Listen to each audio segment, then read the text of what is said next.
So this is my Director Krennic uniform from Rogue One, and this was made by a company called CosplaySky. CosplaySky do a bunch of different Imperial costumes. Most of the other Imperials are Five the First approved. I don't know if this one is at the moment. I think they probably need some more reference photos and tweaking and such like to make it Five the First approved, but it is still a really nicely made costume, and it comes with most of the parts you need to create a full Director Krennic uniform.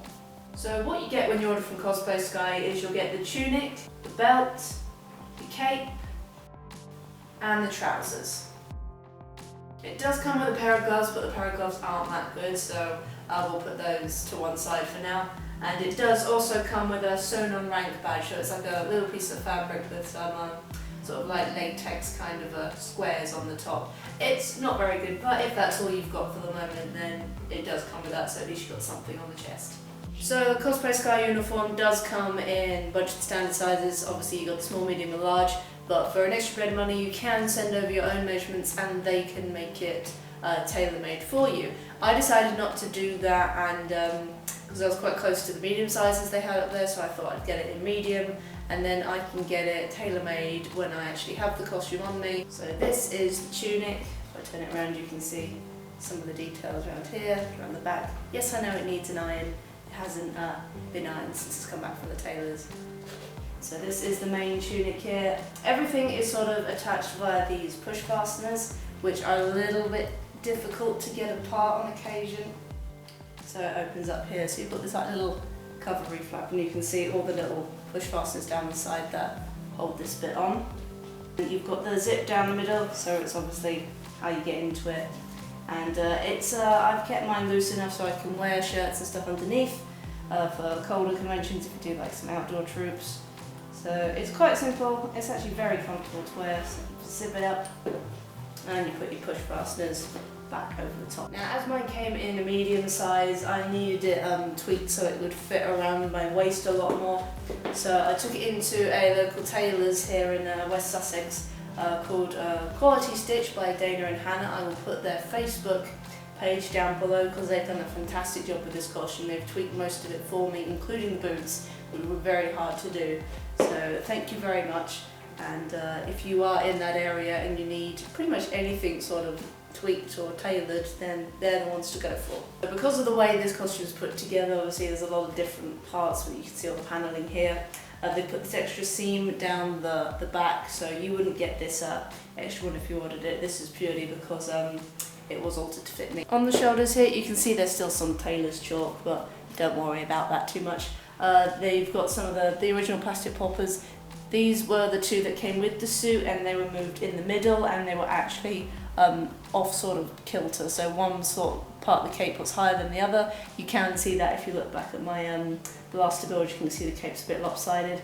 But they added two more on here, which also helps the cape sit a lot nicer to the collar of the costume as well. So when you put the cape on, put it on around the shoulders, and if I'm just going to attach it by the metal ones, so these ones are the easy ones to get off. Just hold these two in place. You can see how it fits over the shoulders, and because without them, you think if the popper was in the middle, the cape would be sort of hanging off like that and it wouldn't look too good. So just having them on there makes it a bit more snug. You see, the cape is made of this quite heavy sort of burlap kind of sack fabric. It's actually really quite nice, and it works with the costume really well. It's got a good weight to it. The one thing that the costume didn't have that I really wanted to have, as you can see here, there's just an extra bit of a ribbing detail that is you can see in the promotional photos. The costume didn't come with that, so I also got the tailors to add that for me because that's something I really wanted on there. Again, it's not something you really notice, but I know it's there, and it just adds a little bit more dimension to it. So when the cape came, it was actually too long for me. It was trailing on the floor by about that much worth of fabric, so I also got the tailors to take it up for me. So now it sits at just above my ankles, which is round about the right height. I just used images from the costume hanging up at Celebration Europe. And this cape also does have the seam that goes down the middle. But obviously if you're taking a lot of it up, depending how tall you are, then beware of how much you've got left, but there's still a good amount of seam for the cape. So these are the trousers that come with the costume. They're jodhpurs, I think is the correct name for them. And obviously, old Imperial stuff is based off a Nazi uniform, so you've got like this little sort of poofy bit on your legs, which is kind of weird, but it sort of goes with the boots. I don't know, it's... Whoever came up with this design, obviously, not very good at cutting around the legs very well. But these were a great fit, they're a great fit around the waist for me. The only thing was the legs do come down to about here on the trousers, but they were quite wide. So again, the tailor very kindly took them in at the legs for me, which enabled me to get them into the boots as well. And the trousers are made of a nice, decent, thick fabric. They feel kind of like, you know, your old school trousers. It's that kind of material. So this is the belt that came with the costume. Again, this had to be altered because it was that bit too big for me. But instead of cutting down this part and making new holes, what the tailor did was they cut down this part. And you can see they've stitched it on. Krennic does have like a little sort of, looks like a fastener bit on here. The original costume came with two of them, two smaller ones. So I can add on the little one detail if I wanted to a little bit later, or just keep it like this. It's got a nice solid metal belt buckle with the detail on here that is just attached via a screw and a little bolt. And the belt is decent leather, so hopefully it won't peel apart or shred or anything during a wear. Now if we move on to the extras, these are Regent riding boots that I was incredibly lucky to find from a UK seller on eBay that were just getting rid of their riding boots. These are a size 6 and they do fit me really well around the feet. The one problem that I had with though was the top of the boot, like about this much here, was too tight because of the way they've stitched. It's kind of a curve around the back of the leg and then it comes inwards. So this bit around here was really tight and I couldn't actually get my leg all the way in the boot. But the local tailors again were absolutely fantastic. Just about see on the back of the boot here what they've done is they've opened up the seam and added in a little bit of elastic. Just that much allows me to be able to get my leg in comfortably and has enough room to put the remainder of the trouser fabric in there as well. Also a big shout out to my friend Mark Jacobs, who did help me out for looking for a pair of boots because these are sort of the same ones he's got. So I spent the night trawling eBay for these and sent pictures to him so he could go either yay or nay for officer boots. So thank you for helping me out for this one. Now if we move on to the extra parts that are needed for this costume. Again, big thanks to Mark for pointing me to his friend Rick, who makes these awesome rank badges to replace the stitched on one that was on here. But this badge is really, really good quality. I'm very pleased with this one. So these badges are actually attached. I attached to the inside of the tunic via a set of magnets here, so you don't pin anything in your costume and it doesn't ruin the fabric. So if I take the magnets off, there you go. On the back here you can see where the magnets attach. And they're quite strong, so don't get your fingers pinched in them, which yes, I have done once because I'm that kind of idiot. So you go, this is the badge. See there's two pieces of metal on the bottom here, nice brushed one. It's got the correct line down the middle and made with the same thing the originals were made of. They're like little light switch covers because the original Star Wars was done on a budget, but it looks great. And this is the first bit I bought for the Krennic costume and I was just in love with it when it arrived, so I think I might keep this for my standard officer uniform as well. So when this uniform actually arrived from CosplaySky, as I said, they did have a rank badge already stitched on the chest, but they stitched through both this part of the fabric and this one here, and the magnets going through both layers, those to go over the top was really quite difficult, so getting that removed was quite necessary. So it would easily go on here, so if I hold that there, and it can be a little bit fiddly, but if you just find the right place, there we go. There's your rank badge. Also, whilst I'm here, one thing I completely forgot to mention about the suit, because I only actually found this out the other day because I didn't look at it too closely. But actually on the inside here, you do have an inside pocket. So if you wanted to put stuff in there, you can. But the lining is quite thin, so I'd say be careful if you do, because I've had that in other costumes where I've used interior pockets and the lining in the pocket is broken and stuff has fallen down into the lining of the suit, and it's very difficult to get it out when that happens. So the extra parts of the costume that I ordered to go on the chest piece are these two parts here, and these are or what's known in the Star Wars universe as code cylinders. These are not screen accurate code cylinders, but these definitely do the job for me. Yeah, these are actually chalk holders. You can get them in a bunch of different colours, but obviously I went for silver, so you put like a little stick of chalk in the end and you write with it if you've got like an old blackboard. So it's like a teacher's tool. And it came like this, but the top here was actually white, and I just used an enamel paint to go over that with a blue. But you've got two little pockets that you can just slide them in, and they sit in quite nicely.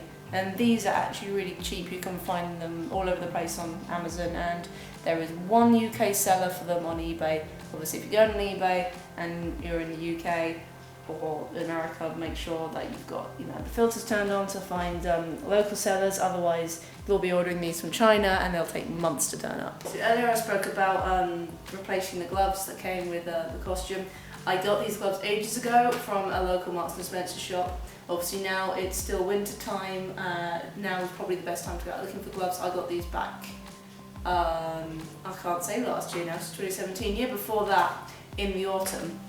And these aren't exactly the same as Director Krennic's. Krennic's one does not have, you see these three little stitch lines in the back, but when I got them I thought those look quite nice for the officer, and it's only a little detail, it's nothing too major. Unless you're super into screen accuracy, then you will be adding a lot of like little stitch marks and stuff in here to make it absolutely perfect. But they're just nice, tight fitting gloves, they're comfortable to wear, and the cuff sits well enough underneath the sleeve as well.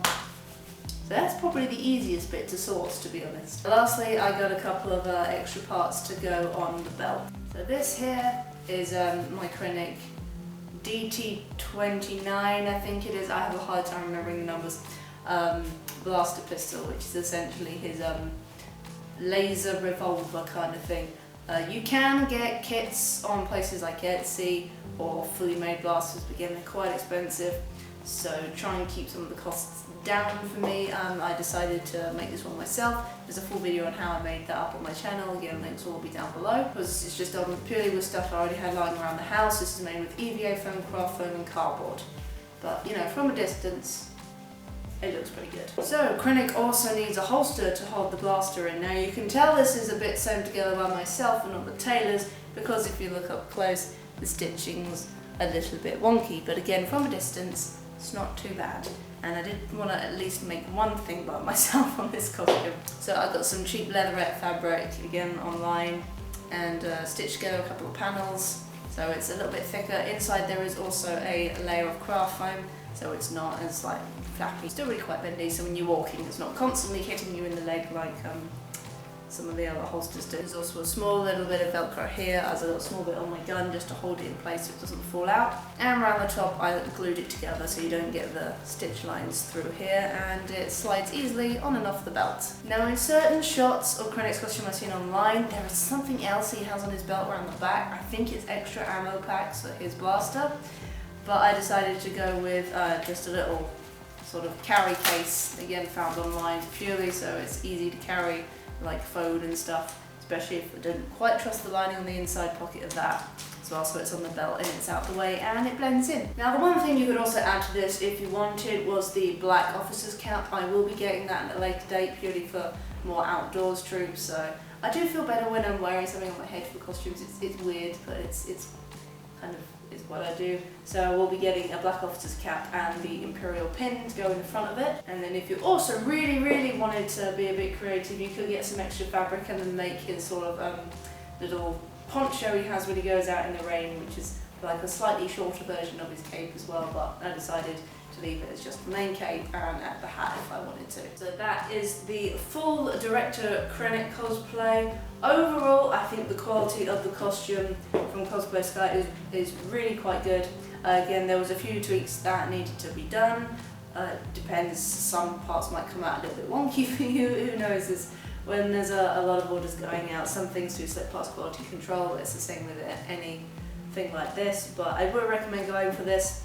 The price of the base costume in pounds is 117, and that's without adding extra money on top if you want it to be tailored to you. I would recommend, if you're quite close to some of the measurements they've already got on there, get one from there, and if you can get someone who can sew to help you out with to fit you a little bit better, or a local tailor's, then you can go to them, because it's a lot easier to fit it whilst you're wearing it than sort of hoping that a company halfway across the world will be able to fit it for you. So that's it from me, guys. Thank you very much for watching, and as always, may the force be with you.